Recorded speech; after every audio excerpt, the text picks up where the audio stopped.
Perkenalkan, nama saya Marcelino Farlen Valo, NIM 2111533. Di sini saya akan menjelaskan tentang materi tentang belajar dan pembelajaran.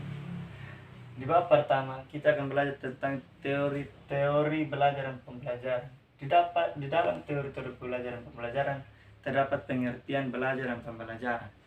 Apa itu belajar? Belajar adalah suatu proses atau upaya yang dilakukan setiap individu untuk mendapatkan perubahan tingkah laku, baik dalam bentuk pengetahuan, keterampilan, sikap, dan nilai. Dan apa itu pembelajaran? Pembelajaran adalah proses interaksi peserta didik dengan pendidik dan sumber belajar pada suatu lingkungan belajar. Nah, selain dari pengertian belajar dan pembelajaran, terdapat juga teori-teori belajar dan pembelajaran. Teori pembelajaran yang pertama adalah teori behaviorisme. Yang kedua, teori humanistik. Yang ketiga, teori belajar konstruktivisme. Yang selanjutnya, di bab kedua kita bisa belajar tentang hakikat dan desain pembelajaran. Hakikat pembelajaran yang pertama, hakikat pembelajaran. Di dalam hakikat pembelajaran terdapat output. Output adalah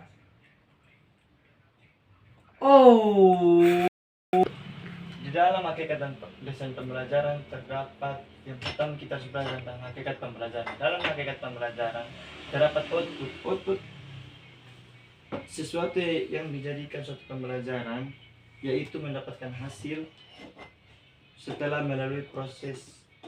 Dalam proses, dari output langsung ke proses suatu pembelajaran yang dirancang dan dilaksanakan secara individu ataupun berkelompok.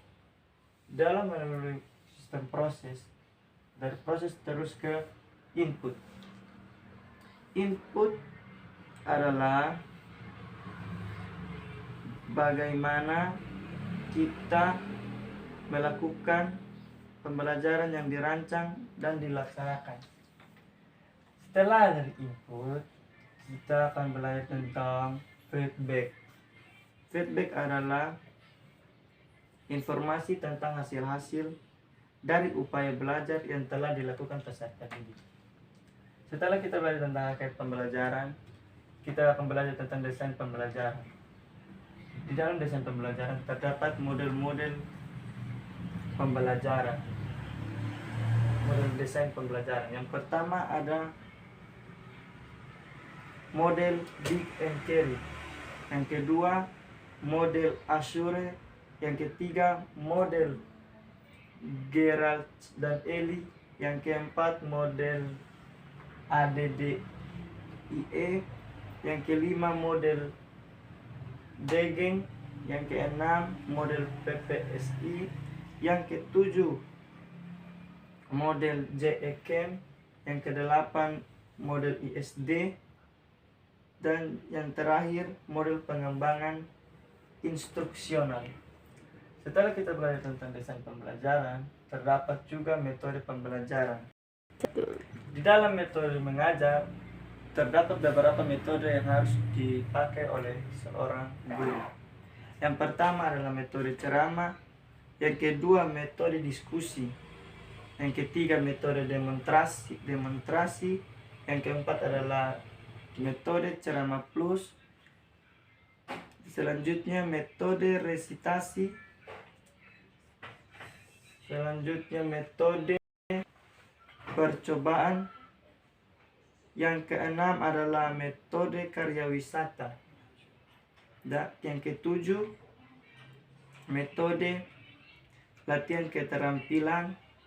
Terus metode mengajar beregu, metode mengajar bersama teman, metode pemecahan masalah, dan metode perancangan, dan terus metode global dan metode discovery.